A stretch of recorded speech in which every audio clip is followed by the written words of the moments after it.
Boa tarde, pessoal. Estamos aqui na Convenção Secov para bater um papo sobre inovação e mercado imobiliário.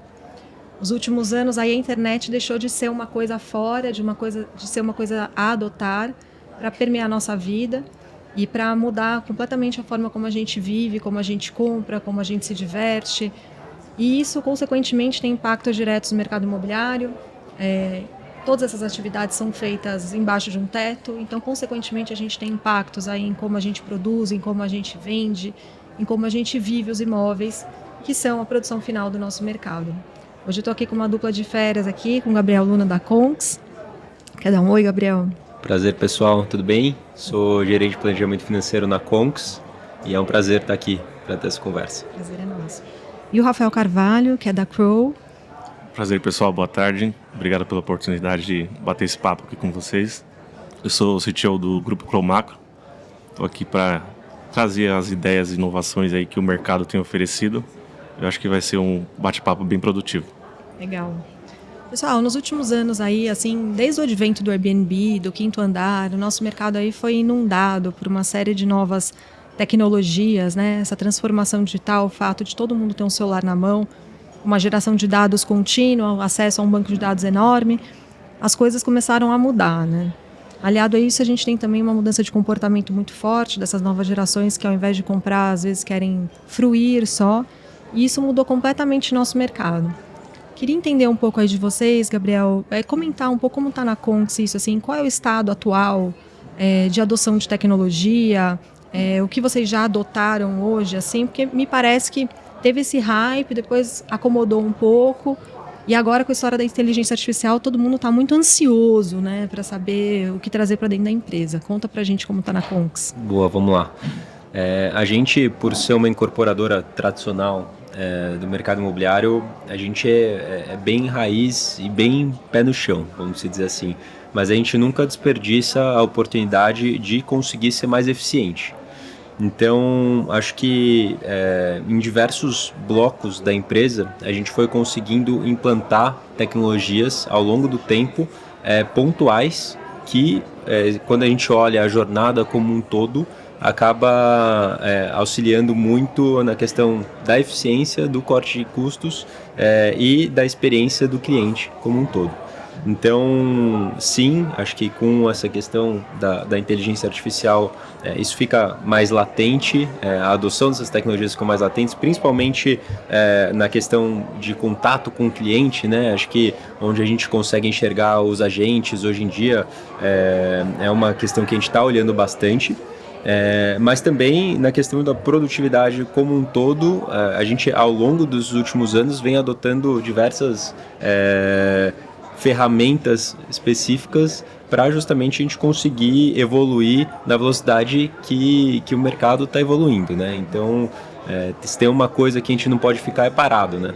Então, a gente sempre aberto para entender novos modelos de negócio e novas teses que possam ajudar a gente a melhorar a nossa eficiência, principalmente. Legal. Você tem essa percepção também, Rafael? Exatamente. Um ponto importante que ele trouxe aqui é a questão da capacitação, né, dos times, da questão de como que a tecnologia vai trazer eficiência no negócio, né? Com um custo que é um ponto relevante, né, nas empresas, né? Então tem que estar alinhado com o negócio, diferente de anos anteriores, quando era o menino do TI que participava, né, da empresa, o menino que formatava a máquina. Hoje o TI se tornou um coadjuvante, né, no meio das empresas. Então, se a empresa não estiver alinhado com tecnologia, com governança, com as boas práticas de TI, com as normas, né, que agora temos a LGPD, ele falou do público, né, como que o setor imobiliário tem que lidar com os dados do cliente de uma forma eficiente, como que o TI vai trazer eficiência, produtividade para a empresa de uma forma segura, escalável e com custo razoável, né, porque eu acho que talvez a gente fale um pouquinho mais para frente, mas é um dos maiores desafios, né? Como que equilibra o custo com a tecnologia, com a eficiência. Então, é muita inovação, por onde eu vou, o que eu vou fazer, qual é o meu nível de maturidade, qual é o meu nível de segurança. Então, tudo isso tem que caminhar junto. e com a proposta do negócio, né? Eu acho que esse é um dos grandes desafios que a tecnologia e as empresas, tanto do mercado imobiliário como qualquer outro setor, tem daqui para frente. Sem dúvida. A incorporação, ela tem aliás, todo o mercado imobiliário tem uma peculiaridade que é uma atividade hipercomplexa e muito multifacetada, com muitas competências envolvidas. Então, você tem advogados, você tem engenheiros, você tem administradores, você tem economistas, você tem TI, você tem todo esse compêndio de pessoas e de competências investidos para que um empreendimento saia, né? Então, assim, realmente a complexidade da incorporação é um desafio, vocês acham, para conseguir implantar inovações? Porque a gente não consegue atacar um core só, né? A gente consegue atacar áreas da empresa, não é isso? Exato, acho que vou puxar um pouquinho aqui, Sim. mas é exatamente isso. A gente não tem uma solução que resolve tudo. Inclusive, se tivesse, acho que ia ser impossível de ser implantada, né? Porque além da questão técnica, tem a questão cultural de, puta, eu vou ter que parar minha operação para fazer um trabalho aqui e arriscar numa tecnologia nova que ainda não sei se é 100%, se vai funcionar 100%. Então, na minha visão, a gente tem que começar pequeno, tem que começar por determinada área, provavelmente para uma empresa que está começando e precisa de um case, porque tem a barreira tecnológica e tem a barreira cultural, né? Acho que a barreira cultural é mais difícil de se quebrar do que a barreira tecnológica. Então, Existe essa barreira cultural em relação à própria empresa ou em relação ao consumidor da empresa? eu acho que eu estou pensando inicialmente em relação à empresa como um todo, porque no mercado imobiliário, se a gente for pegar aqui os associados do Secov, são empresas com muitos anos de existência, né? Empresas que estão na segunda, muitas vezes terceira geração, e que o mercado imobiliário tem uma característica que ele tem uma demanda alta. Então a gente tem aqui na cidade de São Paulo um déficit habitacional, não é novidade para ninguém, né? É enorme. Então tem mercado para todo mundo. E essa questão de ter mercado para todo mundo permite com que empresas não necessariamente sejam extremamente eficientes, né? Porque justamente por ter muito mercado, ela vai conseguir sobreviver sem ser excepcional. E isso acaba gerando na minha visão, uma barreira de entrada para certas inovações, uma barreira cultural de entrada para certas inovações, porque o gestor da empresa pode falar, putz, mas por que eu vou arriscar nisso, gastar com isso, gastar tempo e dinheiro com isso, para o meu modelo de negócio que muitas vezes vem funcionando muito bem, obrigado. Né? Então, a minha visão é que tem que se começar pequeno, em alguma área que se prove resultado rápido, ou com aumento de vendas, ou com corte de custos, que é fácil de provar, e uma vez que se prova isso, aí começa a crescer aos poucos. Né? Sem dúvida. Um ponto importante que você questionou, né? Se é o público, o cliente, ou se é o grupo interno, né? Então são dois desafios, porque hoje em dia tudo está na palma da mão, do celular, né? E como que as incorporadoras, os empreendimentos vai conseguir seguir nessa linha sem inovar? Porque como ele disse, já está consolidado, isso aqui sempre funcionou dessa forma. Os contratos tudo cartório, hoje em dia é smart contracts, então blockchain, tudo mais fácil, tudo mais rápido, tudo para ontem, e como que vai conseguir acompanhar, né? E aí quando vem a questão cultural, o grande desafio nós como CTO do Grupo Cromaco e de qualquer outro time de tecnologia é implementar, trazendo eficiência e com custo e reduzindo o custo, né? Como que você consegue demonstrar que uma automação, que uma melhoria de segurança vai trazer resultado, então, para a empresa. Então, e como culturalmente as pessoas que estão nesse ramo já têm uma empresa consolidada, é diferente para ele acreditar que aquilo vai trazer resultado para ele. Como que você consegue convencer? Como que você põe na mesa, isso aqui, se você investir, seu resultado não vai ser hoje, mas daqui a alguns meses você vai colher bons frutos. Então, acho que culturalmente, financeiramente, para a parte de inovação e tecnologia, é onde mora o segredo ali da virada de chave. E como fazer tudo isso e acertar? Será que, de fato, essa tecnologia que eu vou investir é aquela que vai ser... vai se permear por alguns anos, ou amanhã ela já não vai ter... vou ter que inovar de novo.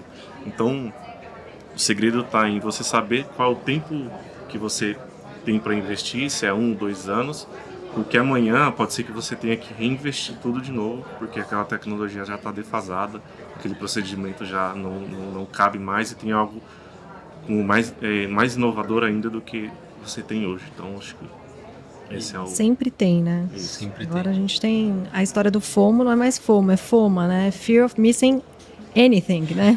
Não pode deixar esperar passar nada, tudo a gente tem que saber, né? E aí eu acho que vira até um quebra-cabeça, assim, uma confusão às vezes na cabeça do que adotar e não, né? E é só um último ponto, assim, eu acho que independente da adoção ou não, o processo de tomada de decisão, eu acho que é muito rico, pelo mercado ser tradicional da forma como ele é, tanto para quem está vendendo quanto para quem está comprando.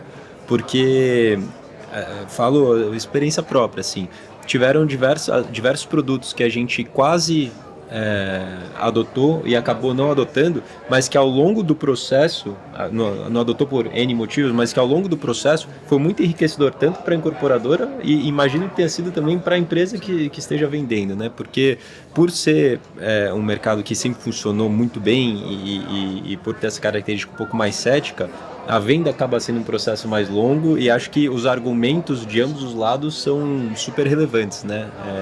Num processo de adesão. Eu acho assim, pelo que vocês me dizem, eu acho que o estado atual, então, da adoção de tecnologia, se a gente pode dizer isso na incorporação, é de adoção de tecnologia pontual, em pontos que a gente consegue mensurar muito exatamente qual é o efeito, então, ou é comercial ou é corte de custo, e que a gente ainda não. E que, de certa forma, o mercado fica a reboque de uma necessidade premente do consumidor ou de uma coisa que surge que você tem que adotar. Exemplo, assinatura digital. Por exemplo, um exemplo banal.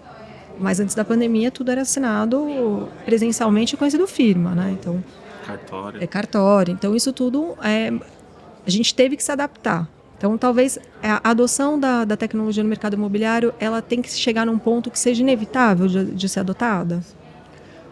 Acredito que o mercado imobiliário, pelas suas características, não vou dizer que seja inevitável, né? Mas é um mercado que demora um pouco mais para adotar. Se a gente pegar a quantidade de PropTechs e Construtechs que existem hoje, é uma quantidade imensa. Só no Secov a gente tem, se eu não me engano, praticamente 200 startups associadas por volta de. Então, assim, tem muitas soluções, mas são soluções que vão resolver determinado problema, determinada questão, mas que não necessariamente necessitam de um grande investimento. Então, essas soluções que são mais fáceis de plugar, eu acho que isso mercado não tem grande receio de adotar. Mas as soluções que são um pouco mais complexas, por mexer com ponteiros muito sensíveis, né, pela própria estrutura do negócio imobiliário, uma estrutura muito capital intensiva, né?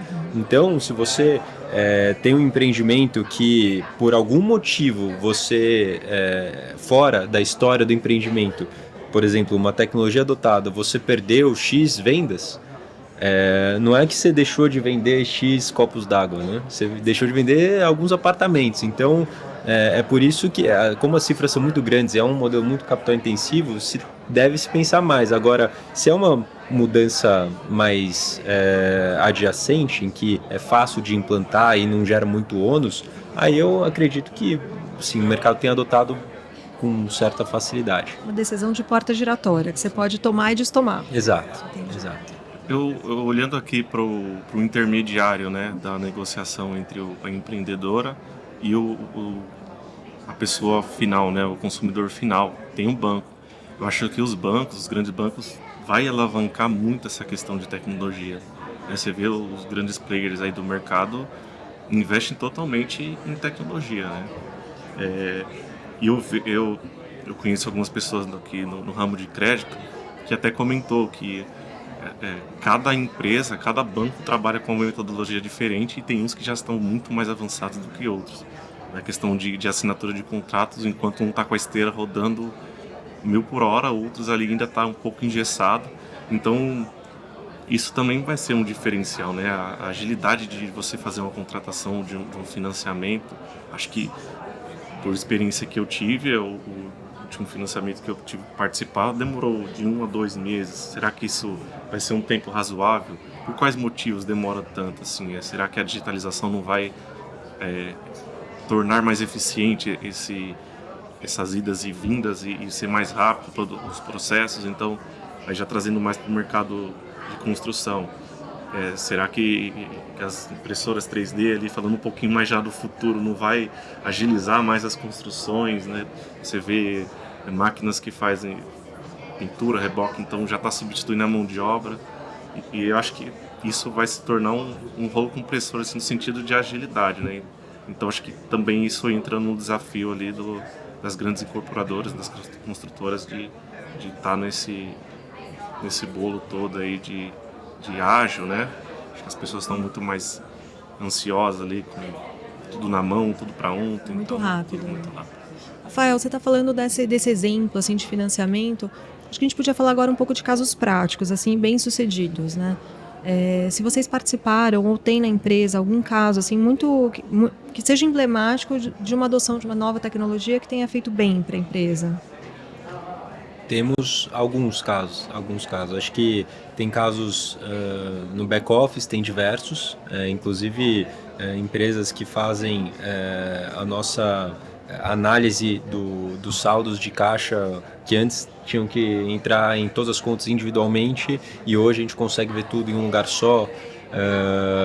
Comercial tem um monte, então desde do copiloto que ajuda, copiloto de inteligência artificial, né, que ajuda nas tarefas diárias, até o agente que faz aquela primeira tratativa com o cliente via inteligência artificial para depois passar um lead mais qualificado para o corretor.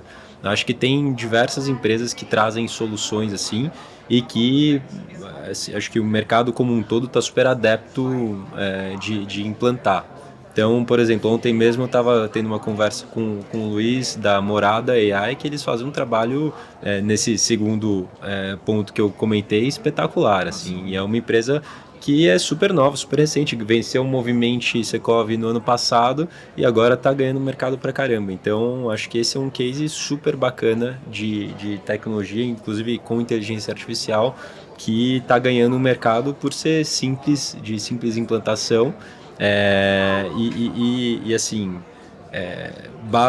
não é aquela questão que vai mudar a cadeia inteira, né? Aquela questão que você precisa fazer uma implantação não muito dolorosa, você precisa treinar bem o negócio ali, mas que se precisar desplugar, você ainda continua com a mesma estrutura que você tinha antes. Não é que você mudou a empresa inteira para adotar. Esse é um ponto, né? Esse é um ponto bem sensível mesmo. A gente também tem uma questão que é a nossa estruturação tributária, a forma como o país funciona, o preço da mão de obra, que a gente ainda implica no fato da gente não querer investir, talvez, em tecnologia construtiva, né, em hard tech, porque fica muito mais caro você investir, testar, talvez errar, talvez não fazer um bom produto com isso, do que efetivamente contratar e fazer da forma tradicional, como a gente faz, que é quase artesanal, mas artesanal industrial, né? Mas que funciona, né? Talvez as coisas mudem um pouco a reforma tributária, né? Talvez a gente tenha um outro cenário do ponto de vista de hard tech. Né? Total. Acho que tem muita coisa já existe, né? Muita coisa já existe. Aí tem algumas que já estão mais dentro do mercado e outras que ainda a gente ouve muito falar, mas na prática ainda não se provou, né? Você tem, Rafael, também algum case, assim, você estava falando dessa história de financiamento, isso é uma coisa muito interessante, né? Que é como o Gabriel falou, assim, uma parte da esteira e do processo que pode ser muito agilizada.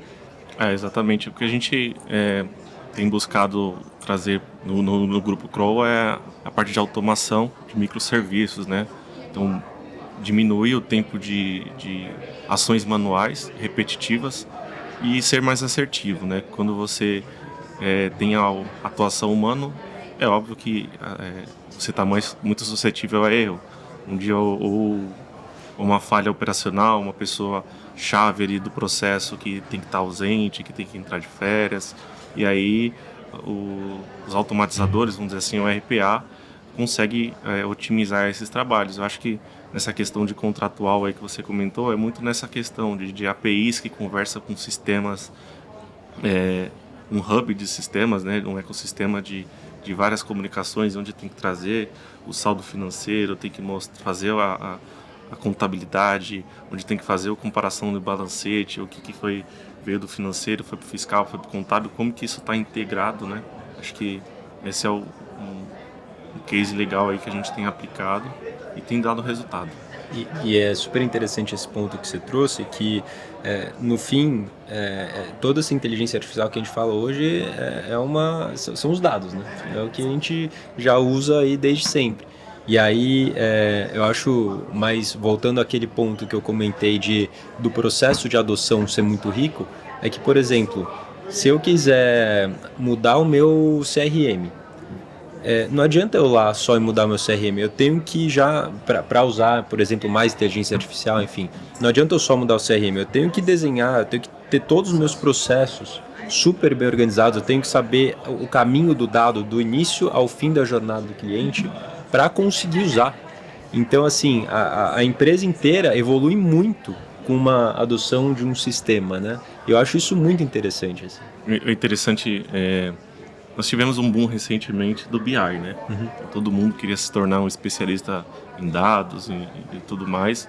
Deu uma esfriada, mas isso que você comentou, muitas empresas podem entrar nesse problema, nesse erro de não ter estruturado. Não adianta eu querer ter uma tela, um dashboard maravilhoso se eu não tenho os dados estruturados, se meus dados não estão no sistema corretamente. Às vezes a parte está no Excel, parte está no documento Word, um exemplo, parte está em um sistema A, outro está no sistema B.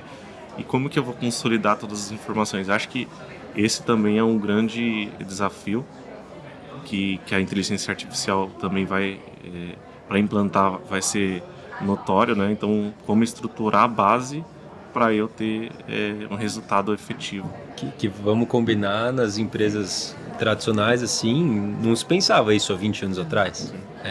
Poucas empresas pensavam já nessa organização. Então, é um trabalho que deve ser feito, imagino que muita gente esteja fazendo, a gente está fazendo pra caramba lá, de organizar, e aí isso também já melhora em questão de governança corporativa, já melhora em um monte de cenários, inclusive da própria organização da empresa como um todo, para a gente adotar outras ferramentas no futuro, né? Então, acho que é super benéfico essa provocação que a gente vem recebendo do mercado como um todo, e que quem não fizer vai ficar muito para trás, né? E aí é aquela questão, beleza, tem mercado para todo mundo, mas o que você almeja? Você quer ser uma empresa pequenininha ou você quer de fato ganhar mercado e ser a melhor empresa, né? E vai de cada um.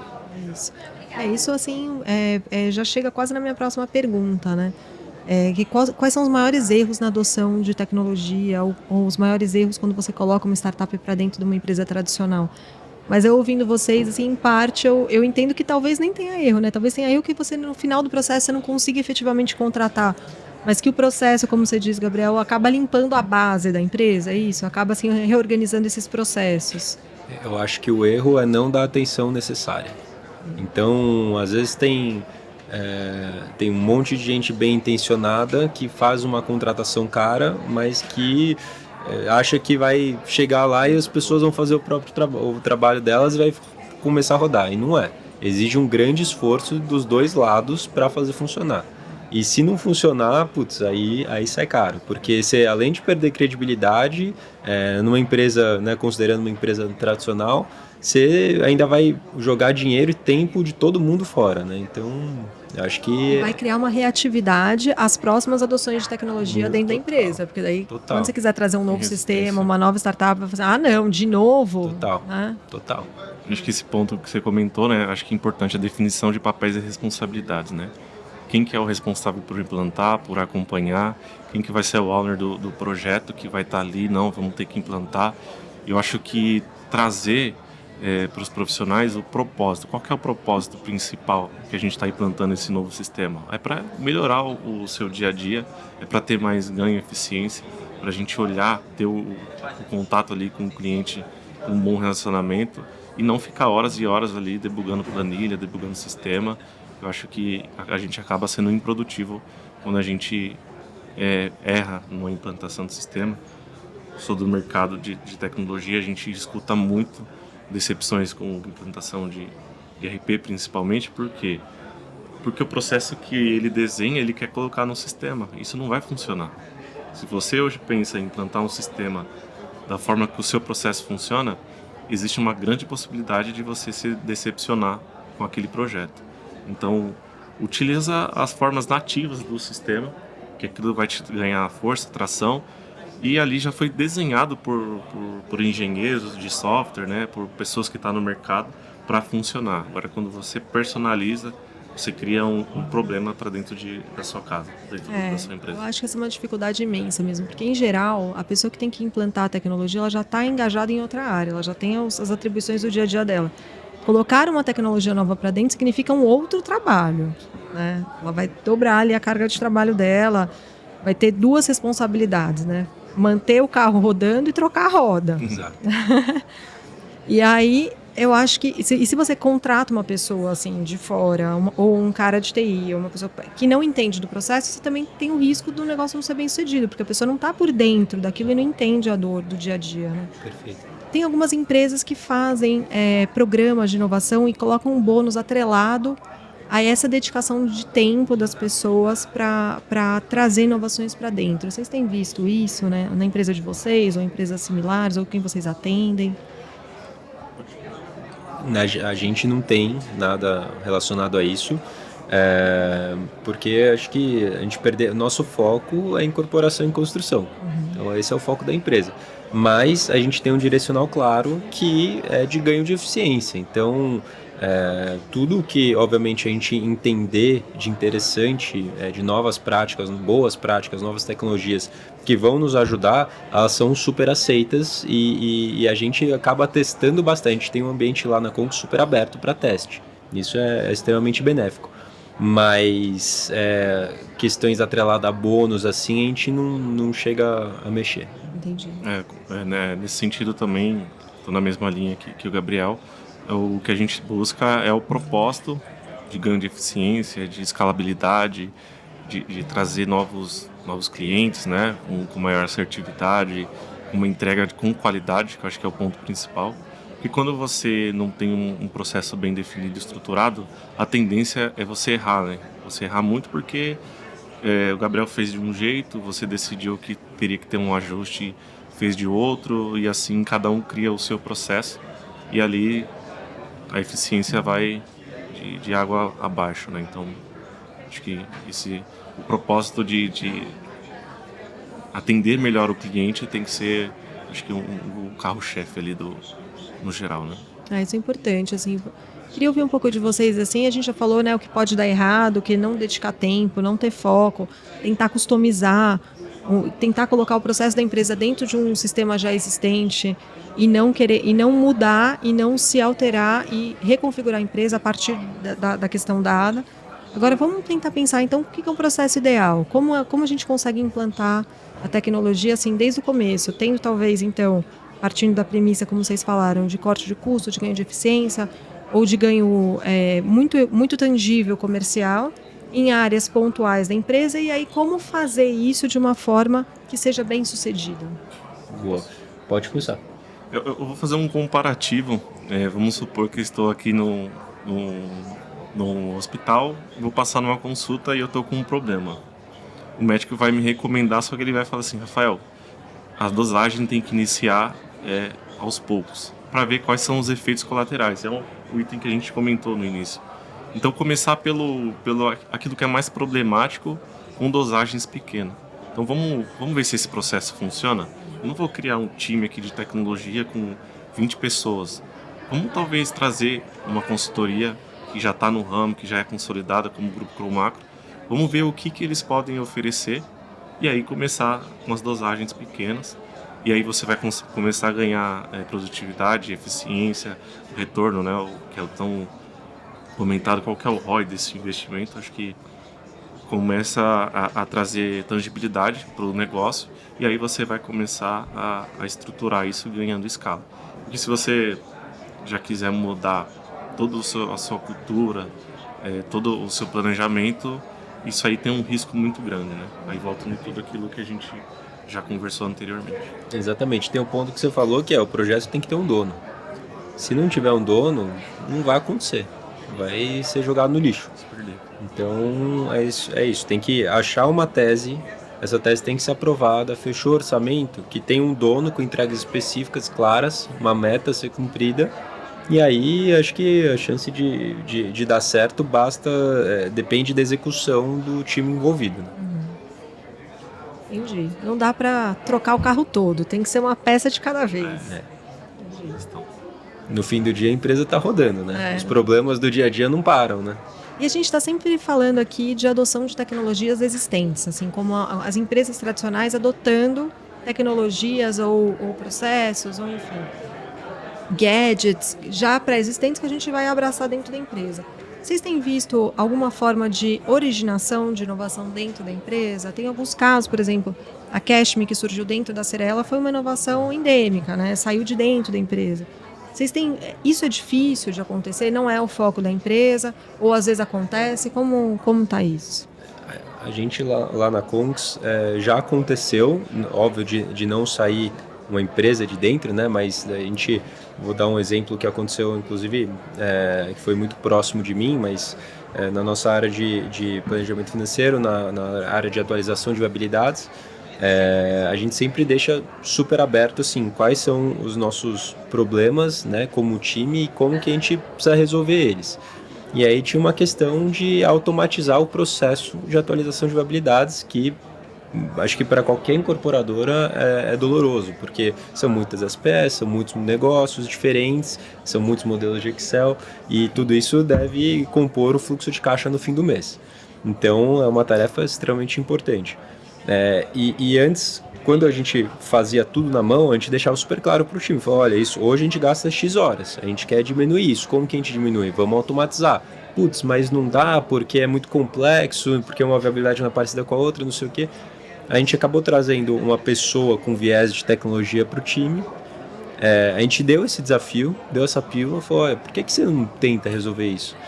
E de lá saiu uma baita de uma solução legal que ajuda a gente muito bem até hoje. Óbvio que longe de ser perfeito, a gente ainda tem muito a evoluir nesse quesito, mas que começou lá atrás com uma isca que a gente deu para o colaborador seguir.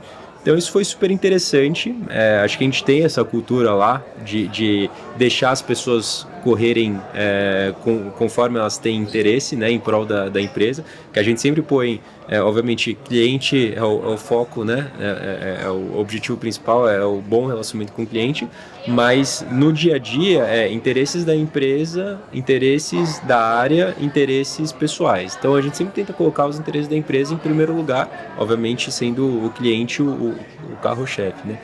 E aí, com isso em mente, e a gente dando esses problemas, essas questões a serem resolvidas para o nosso time, vez ou outra, não é sempre, mas vez ou outra saem soluções interessantes. No nosso caso, nós vivemos isso, né? No Grupo Crow, é uma empresa de auditoria, consultoria e BPO, e nós do TI éramos da parte corporativa, né? Então era da parte do back-office, atendendo o dia a dia desse time interno. E aí que nasce a Cognit. Nosso CEO Marcelo Lico identificou essa oportunidade na parte de tecnologia e abriu essa empresa que é o braço tecnológico do Grupo Crow Macro, onde a gente tem todo essa gama de soluções, né, de RPA integrado com inteligência artificial, com sistemas ERP, com governança, auditoria de TI. Então isso surgiu da necessidade da nossa dor, né? Então foi, isso aqui é uma oportunidade da gente expandir o nosso mercado. E aí que nasceu essa empresa, como outras, que o Marcelo Lico ali com a sua capacidade de ver o mercado, trouxe a Croma, que é a parte de staff loan, né? Então muitas empresas ele identificava que a pessoa precisava de um profissional pontual ou a pessoa tinha dificuldade de contratação, então a gente veio com esse trabalho. Aí criou-se a Macro, né? A Crow veio da Macro, aí expandiu a Macro no mercado ali de consultoria mais para o pequeno mercado, né? O middle market. Então, e aí ele teve essa ideia de ir expandindo o ecossistema e onde teve soluções para ele implantar, ele trazia soluções aí, né? E abria essas linhas de empresa. Bem legal. No final das contas, né, a melhor inovação é aquela que parte de um problema, né? Exato. Quando você nem quer inovar, mas você precisa porque você parte de um problema existente. É automático, né? Falando assim também de origem de inovação, né? Então falamos de inovações existentes que a gente abraça, inovações que surgem de dentro da empresa. Como que tem sido a conexão assim das empresas da Crow e da Conx com o ecossistema de inovação? Então a gente tem aqui dentro do Secov, a gente tem um movimento que tenta fazer criar essa densidade de startups voltadas para o mercado imobiliário, mas tem outros tantos ecossistemas aí que tratam de outros temas, que muitas vezes são correlatos aí ao mercado. Vocês têm esse relacionamento assim contínuo? Buscam esse tipo de evento, esse tipo de informação? Sim, a gente... acho que eu vim de Venture Capital, né?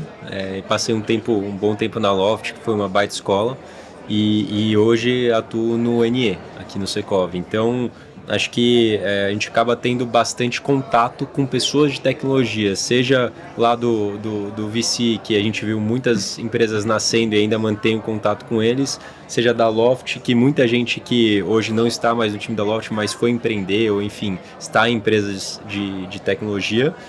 E aqui no Secov chega muita coisa também. Então, a gente tenta sempre que encontra teses super interessantes, levar para o time analisar, para a área responsável, né, para ver se faz sentido ou não. Obviamente, não é sempre que fecha negócio, mas a gente já conseguiu, por exemplo, a empresa de tesouraria que eu comentei, que automatiza todos os fluxos de investimento e de saldo de conta, foi uma ponte que o Florian da Loft que fez com a gente, chama Datanome, a empresa, são super legais. Esse é só um exemplo, assim, tem um monte pessoas que a gente conheceu no Secov, que a gente leva para conversar conosco lá. Então, acho que tem que estar envolvido, né? Se você não se envolver nesse meio, você pode ter a melhor intenção do mundo, mas você também não vai achar o que exatamente. No nosso caso, na parte de ecossistema de tecnologia, é totalmente necessário, né? Então, soluções de mercado de nuvem privada, né? Microsoft, Oracle, AWS, a gente tem que estar perto desses parceiros, fornecedores de licenças, né? A gente precisa firewall, antivírus. Então, naturalmente, a gente precisa desse ecossistema, telefonia, internet, para conseguir atender as empresas, né? Então, nem sempre você vai ter uma empresa que consegue entregar tudo. Por exemplo, hoje, quem tem se destacado muito nesse meio é a própria Vivo. Então, ele tá criando um ecossistema de tecnologia para abraçar todas as frentes. Então, é difícil de chegar num nível como esse, né, que você exige um investimento muito alto, uma consolidação muito grande no mercado, e aí você precisa fazer parte desse ecossistema com parceiros estratégicos para conseguir entregar eficiência para os clientes. Boa. E acho que vale comentar também que, só puxando um pouco do que você falou, não só de novas ideias, né, que tem esse ecossistema. Então, a gente faz muito trabalho de benchmark com empresas de referência no setor, a gente vive conversando, seja com um Plano em Plano, com outras empresas que a gente é próximo e a gente sabe que são super adeptos a esse tipo de tecnologia.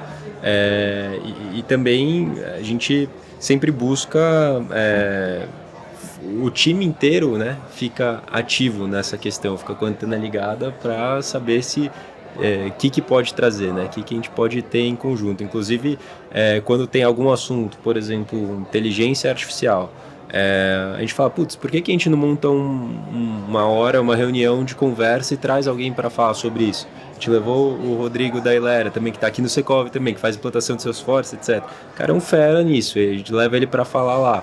Então, a gente sempre tenta, com isso, criar essa cultura de, putz, estamos abertos a entender novas possibilidades, né? Para a gente, como um grupo de pessoas, melhorar.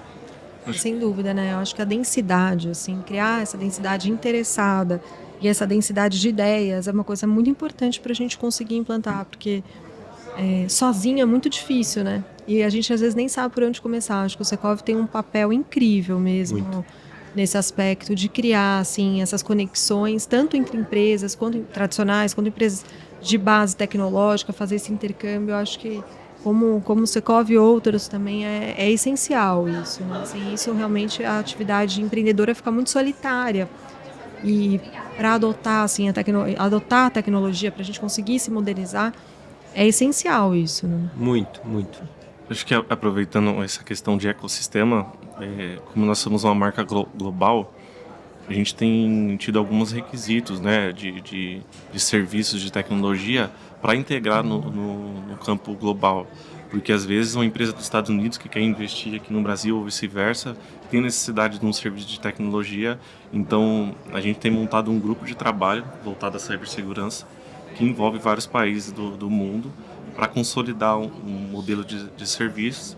E aí por trás tem todo esse ecossistema de Microsoft, de OpenAI, da Oracle. Então vai em linha disso do que você está comentando, você trouxe de questão. E no Secov também, assim, é interessante falar que não só a gente tira ideias de startups daqui e leva para a empresa, mas eu já trouxe, acho que sem brincar, umas 3 novas associadas para startups para o Secov, porque aqui elas também encontram o resto do mercado, né? Exato. É Então, importante para elas, né? Exato. Tem um mercado aqui dentro, né? Sem dúvida. Pessoal, assim, eu acho que a inteligência artificial foi um tema que predominou muito, assim, nos últimos 2 anos, todo mundo falando muito disso.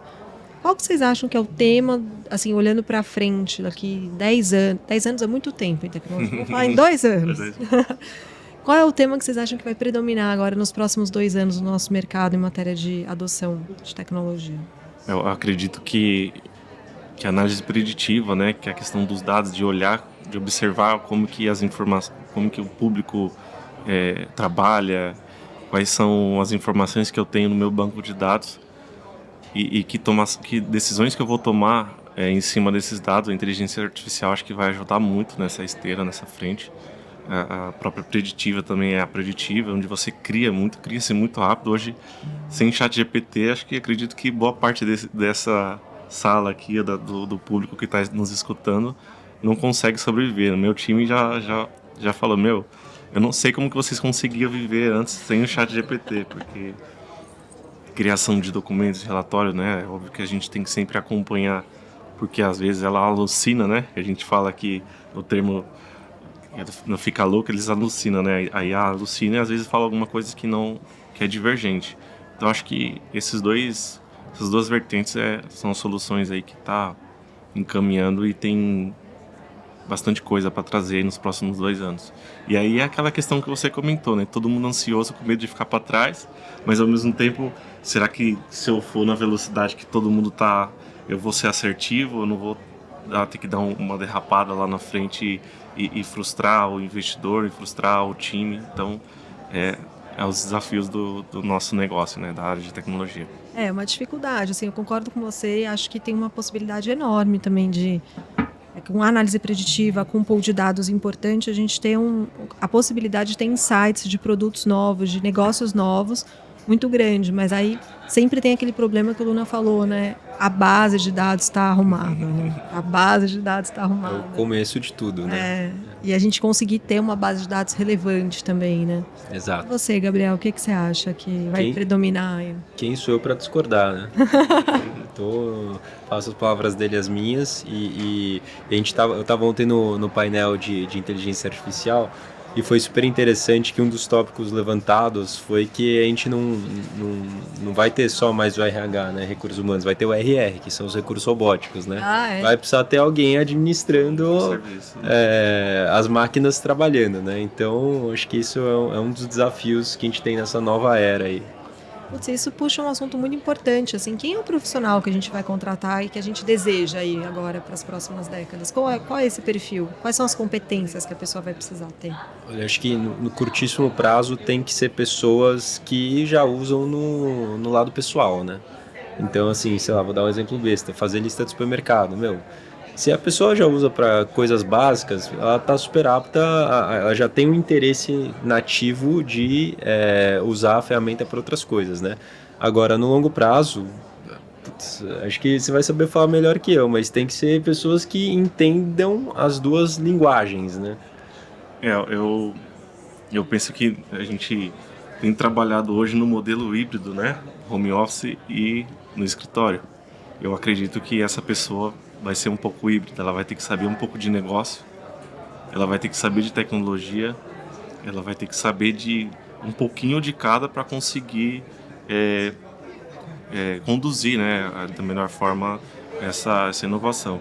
Eu quero jogar mais um pouquinho aí de lenha nessa fogueira, na questão de IA. Eu, que tenho formação mais na parte de segurança da informação, eu vejo que a privacidade aqui, daqui a alguns anos, também vai ser um ponto que a gente vai comentar bastante, né? Ontem estive no almoço e a gente estava conversando, né? Tem o Smart Sampa, que foi divulgado, né, pela Prefeitura de São Paulo. E aí eu comentei, pessoal, muito bacana a iniciativa, concordo 100%, mas e a privacidade do usuário? Até que ponto que isso vai interferir? A mesma coisa é com a IA.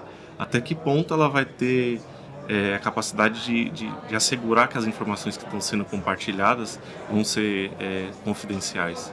Então, esse é um ponto que vai trazer preocupação. Acredito que com a proporção que ela cresce, a IA vai ter que ter medidas também de segurança que tenha que acompanhá-la. Muitos desafios, né, pessoal? Essas gerações mais antigas, da qual eu faço parte, a gente fica até com medo, falar, não sou nativa digital, a gente precisa aprender isso, assim, de certa forma aprendeu ao longo da vida, né, começou a adotar, mas não é tão inerente como é das gerações mais novas, né? Então é algo que, como as empresas tradicionais também têm essa mesma questão, né? São analógicas e precisam cada vez se digitalizar mais. Total. E sentindo essa dor do mercado imobiliário, o Secov aqui, a gente montou um curso de tecnologia voltada para o mercado imobiliário. E na edição desse semestre, a gente incluiu um módulo que é o módulo prático sobre inteligência artificial. Então, a gente vai trazer um profissional para dar dicas práticas de como montar um prompt, como saber lidar, saber escrever, né, para cada tipo de demanda específica. Acho que isso vai ser super interessante também para um público que hoje é mais tradicional no mercado imobiliário, mas que precisa começar, né, a entrar nesse mundo mais digital. É engraçado isso que você comentou do prompt perfeito, prompt ideal, né? Muitos falam. Eu aprendi com o antigo gestor que eu tive, que antigamente a gente tinha que saber perguntar para o Google, para ele trazer as informações corretas, né?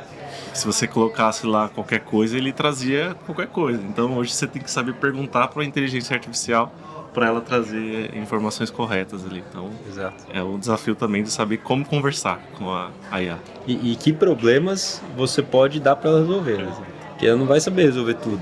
Você tem que entender quais tipos dos problemas que ela vai conseguir te ajudar, de que maneira, né?